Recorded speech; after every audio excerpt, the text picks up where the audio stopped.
భారత అంతరిక్ష పరిశోధన సంస్థ ఇస్రో LVM-3 ME-3 రాకెట్ ప్రయోగానికి సిద్ధమైంది. వన్ వెబ్ కి చెందిన 36 ఉపగ్రహాలను నిర్ణీత కక్షలో ప్రవేశపెట్టేందుకు రెడీ అయింది. మరి కాసేపట్లో LVM-3 M3 రాకెట్ నింగిలోకి దూసుకెళ్లనుంది. షార్లో LVM-3 వాహక నౌక ద్వారా 36 ఉపగ్రహాలను నిర్ణీత కక్షలో ప్రవేశపెట్టనున్నారు. ఇక వన్ వే ఇండియా 2 పేరుతో 5796 కిలోల బరువున్న రాకెట్ ప్రయోగం కోసం ఇస్రో శాస్త్రవేత్తలు అన్ని ఏర్పాట్లు చేశారు. 36 ఉపగ్రహాలను 19.7 నిమిషాల్లో కక్షలోకి పంపనున్నారు. ఒక్కో ఉపగ్రహం బరువు 150 కిలోగ్రాములు. 12 వాహన నౌక ద్వారా ఇస్రో కక్షలోకి పంపనుంది. భూమికి 1200 కిలోమీటర్ల ఎత్తులో ఉపగ్రహాలు తిరగనున్నాయి. 12,000 किलो न्यूटन का प्रणोद उत्पन्न कर इस यान को लिफ्ट ऑफ प्रदान करता है और यह करीब 136 सेकंड्स तक चलकर यान से पृथक कर दिया जाएगा. The trajectory during the atmospheric regime is to have least angle of attack with respect to wind so that the launch vehicle structures experience lesser loads.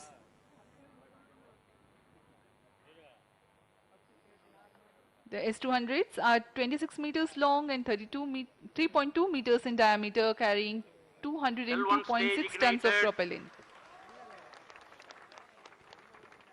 अब कोर चरण L110 चरण का प्रज्वलन शुरू हो चुका है.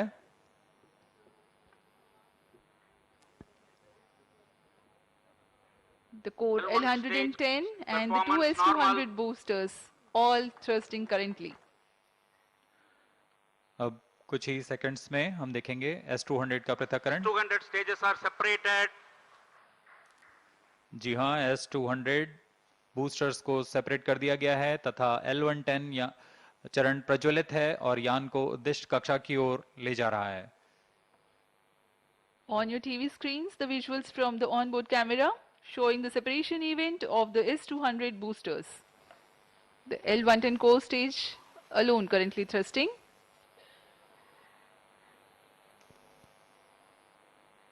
S-200 बूस्टर्स को जेटिसनिंग मोटर का प्रयोग कर बड़ी सावधानी से यान से अलग कर दिया जाता है. L110 जो कि तरल नोदक पर आधारित चरण है वर्तमान में प्रज्वलित है. Payload fairing separated. Slope guidance initiated.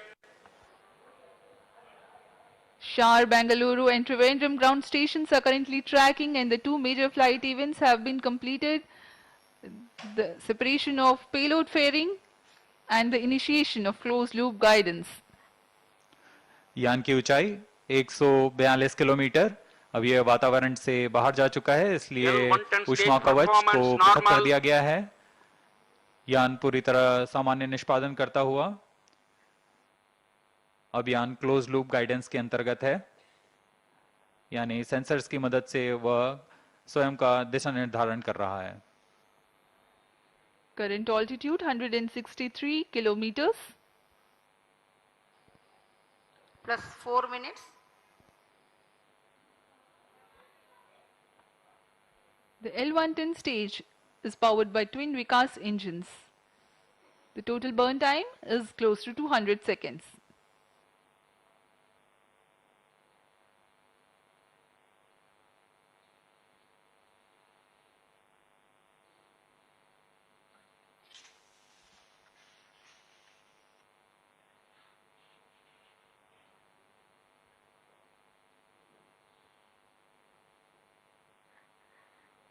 यान पूर्णतः अपेक्षित पथ को अनुकरण करता हुआ जा रहा है.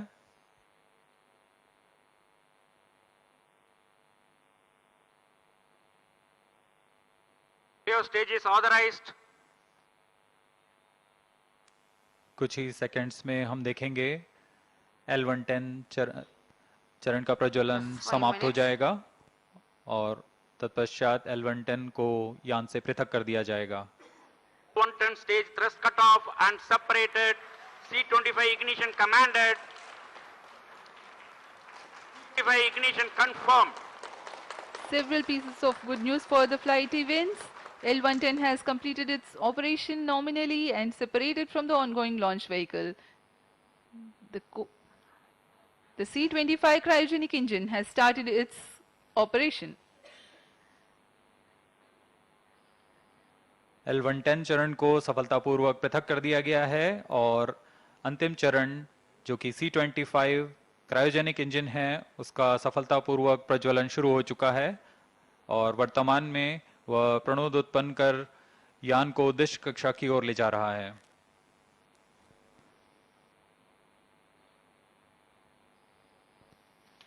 Plus 6 minutes. इसका प्रज्वलन काल करीब 640 सेकंड का होगा। तत्पश्चात कक्षा की स्थितियां प्राप्त कर ली जाएंगी और अंतःक्षेपण किया जाएगा। 28.55 tons of propellant loading of liquid hydrogen and liquid oxygen.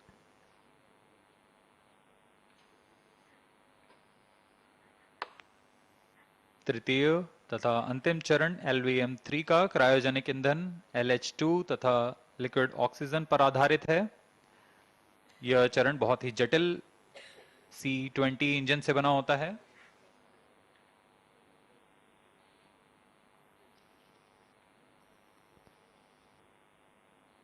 इसमें लगभग 25 टन का क्रायोजेनिक ईंधन होता है। इस चरण का प्रज्वलन L110 चरण के बंद होने के तुरंत बाद किया गया है।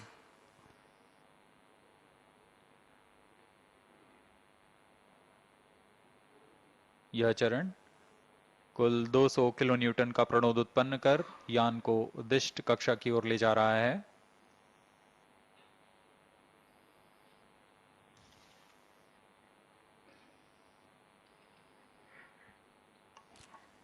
The advantage of having cryo stage as upper stage is the high specific impulse of the propellant combination. Cryo stage performance normal. Having high specific impulse roughly means a lesser quantity of fuel being able to impart higher delta V or the velocity addition to the ongoing stage.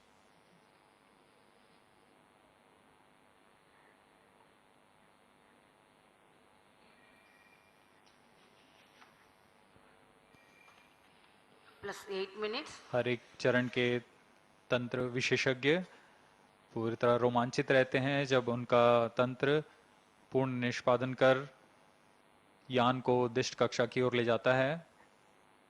जैसा कि हम देख रहे हैं यान अपेक्षित पथ का अनुकरण करता हुआ जा रहा है।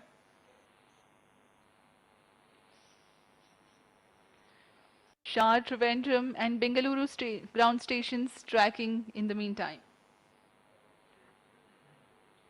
The tracking of the LVM-3 OneWeb India 2 mission is carried out through a network of ground stations of ISRO Telemetry, Tracking and Command Network, ISTRAC, along the flight path. The trajectory and separation events are ascertained through the ground stations. For this mission, Sriharikota, Bengaluru, Trivandrum, Antarctica, Savalbird and Lucknow ground stations are participating. Plus 9 minutes. To cater to the visibility between the Trivandrum and Antarctica ground station limits, a shipborne terminal is deployed to importantly view the cryostage operational regime and the separation of first and Cryo second batch stage of performance satellites. normal. For this particular mission, for about 43 minutes after the injection of the fourth batch of satellites, the rocket goes out of the coverage of ground tracking stations. In the meantime, the data of the inertial navigation system is stored on board, and when the next ground station, Savalbird, is starting to acquire the data, the confirmation of separation events and exact time and injection parameters of the separation events are telemetered.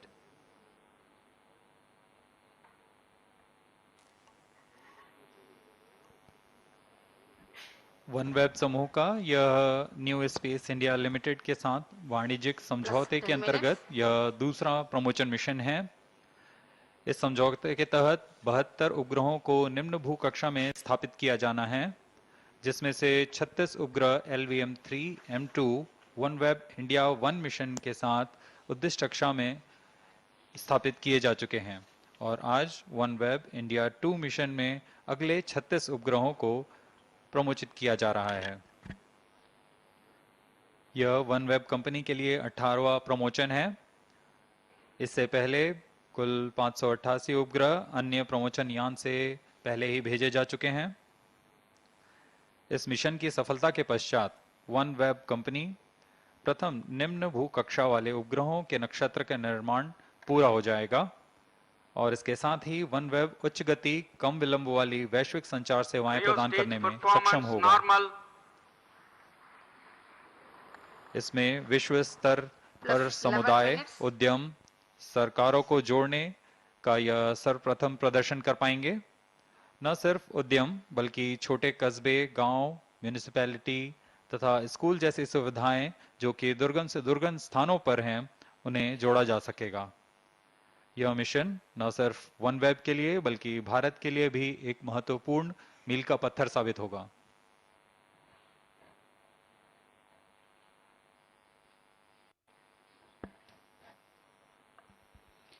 As we were mentioning earlier, the present mission is the second mission of OneWeb with ISRO in collaboration with New Space India Limited. The previous mission with LVM-3 M2 was the 14th mission for OneWeb and first with ISRO. The 36 satellites had then been placed in 601 km circular orbit, while for the present Plus mission, 12 minutes. the intended orbit is 450 km circular. Correspondingly, the relative velocity requirement at the time of injection is higher compared to the previous mission. The present mission LVM-3 M3 OneWeb India 2 is the 18th launch mission for OneWeb.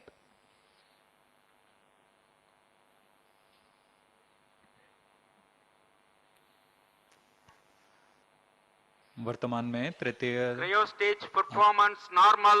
और अंतिम चरण प्रज्वलित है और सामान्य प्रदर्शन कर रहा है। अब हम उड़ान से 760 सेकंड आगे आ चुके हैं। वर्तमान में यान की ऊंचाई 465 किलोमीटर तथा सापेक्ष गति 5.7 किलोमीटर प्रति सेकंड है।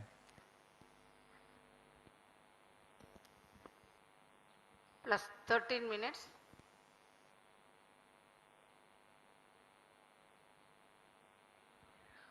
OneWeb is a global communications network powered from space, enabling connectivity for governments, businesses, and communities.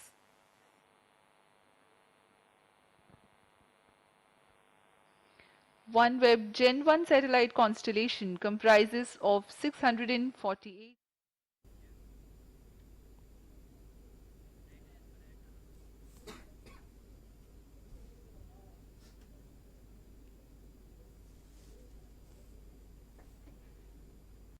Its 18th launch, its third this year.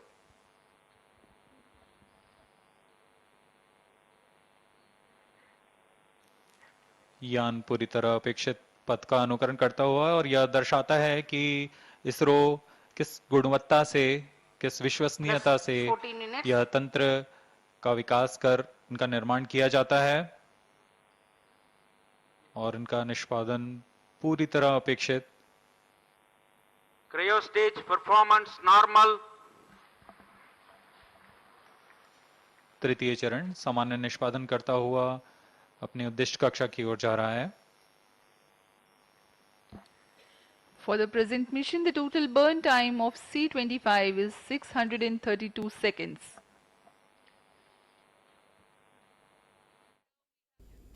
భారత అంతరిక్ష పరిశోధన సంస్థ ఇస్రో LVM-3 M3 రాకెట్ ప్రయోగానికి సిద్ధమైంది. ఇక రాకెట్ నింగిలోకి ఎగిరింది. ఇక దీనికి సంబంధించి పూర్తి అప్డేట్స్ మా ప్రతినిధి ఖాజా అందిస్తారు. ఖాజా చెప్పండి. పర్వీన్, యావత్ భారతదేశం ఎదురు చూసినట్టుగానే భారత ప్రయోగ కేంద్రం శ్రీహరికోట రాకెట్ ప్రయోగ కేంద్రం నుంచి రోజు 9 గంటలకి నింగిలోకి దూసుకెళ్లింది. అయితే ఈ ప్రయోగం విజయవంతం అవుతున్న ముందు నుంచి కూడా శాస్త్రవేత్తలందరూ కూడా ఆశాభావం వ్యక్తం చేశారు. మరోపక్క షార్ చైర్మన్ ప్రయోగం విజయవంతం కావాలని ఇప్పుడు చెంగాలమ్మ గుళ్ళు కూడా ప్రత్యేక పూజలు కూడా నిర్వహించడం జరిగింది. అయితే ఈ రోజు ఏదైతే LVM-3 వాహన నౌకను నింగిలోకి పంపడానికి ఇస్రో శాస్త్రవేత్తలందరూ కూడా ఎంతో కృషి చేశారని చెప్పుకోవచ్చు. ఈ ప్రయోగం దాదాపు 24 గంటల 30 నిమిషాలు కౌంట్ డౌన్ ప్రక్రియ కొనసాగిందని చెప్పుకోవచ్చు. 24 గంటల 30 నిమిషాల కౌంట్ డౌన్ ప్రక్రియ అనంతరం ఈ రోజు 9 గంటలకి నింగిలోకి తీసుకెళ్లడం జరిగింది. అయితే ఇది ఓన్ వెబ్ చెందినటువంటి 36 ఉపగ్రహాలను కక్షలోకి మోసుకెళ్తుంది. ఈ ప్రయోగంలో network access association limited United Kingdom 1 India 2 పేరుతో 5.8 టన్నుల బరువు కలిగిన 36 కమ్యూనికేషన్ ఉపగ్రహాలను కూడా రోదసిలోకి ప్రవేశపెట్టనుంది.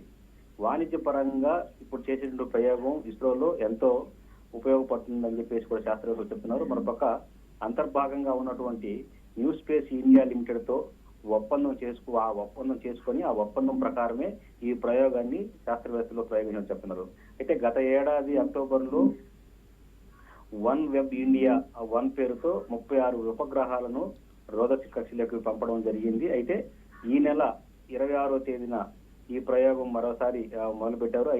అయితే ఈ ప్రయోగం పూర్తయిన తర్వాత వాణిజ్య పరంగా కూడా చాలా ఉపయోగాలు అని చెప్పేసి కూడా శాస్త్రవేత్తలు చెప్తున్నారు. అయితే ఏది ఏమైనా శ్రీహరికోట రాకెట్ ప్రయోగ కేంద్రం నుంచి ఈ రోజు నింగిలోకి పంపినట్టు LVM-3 ప్రయోగాన్ని విజయవంతం అవుతుందని చెప్పేసి కూడా అందరూ కూడా ఎదురు చూస్తున్నారు. Parveen. Right, thank you Khaja.